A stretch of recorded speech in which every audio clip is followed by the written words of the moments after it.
We are expecting some new numbers from the deadly measles outbreak in Texas this morning. It comes as 2 new cases were also confirmed in Maryland. The outbreak has now spread to 15 states. CBS News reporter Karen Hua is in Houston this morning for us to talk more about this.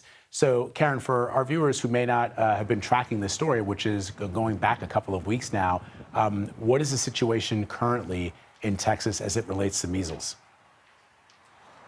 So good morning, Vlad. Yeah, unfortunately, we've been told by healthcare officials it's going to get worse before it gets better. The latest numbers we have from the Texas Department of Health as of March 18th is that there have been 279 confirmed cases of measles in the state since late January. They say at least 36 of those people have been hospitalized, and the CDC says 95% of the people who've contracted measles are all unvaccinated. The one death we know that's been from measles in the state of Texas was a young child who was also unvaccinated. Vlad? So, Karen, you also got a firsthand look at one of the ways the state is attempting to fight the outbreak. What can you tell us about that?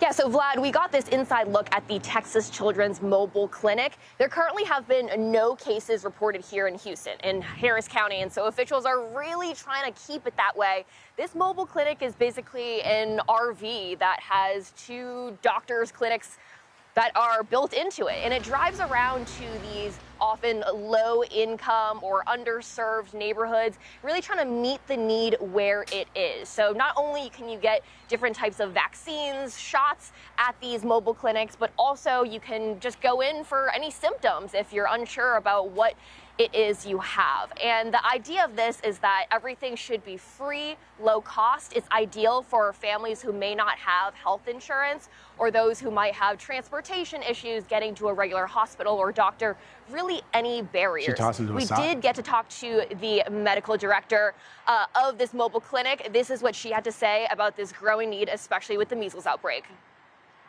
Talk about this demand. So the demand is huge, and the families are so patient and so loving, and they will wait for our services. Sometimes, unfortunately, we have a lot of people that come up to this walk-in clinic, and we'll have 20, 30 families waiting, and the families are there. They will wait for us, and we will get to them one at a time and provide them all of the services that they need. You say sometimes as long as 2 or 3 hours. They can easily sometimes wait 2 or 3 hours to see us. And what do they tell you? If it weren't for this mobile clinic, where else would they go? So we have actually surveyed and asked our families many times over the years. I've been working on the clinic for 15 years.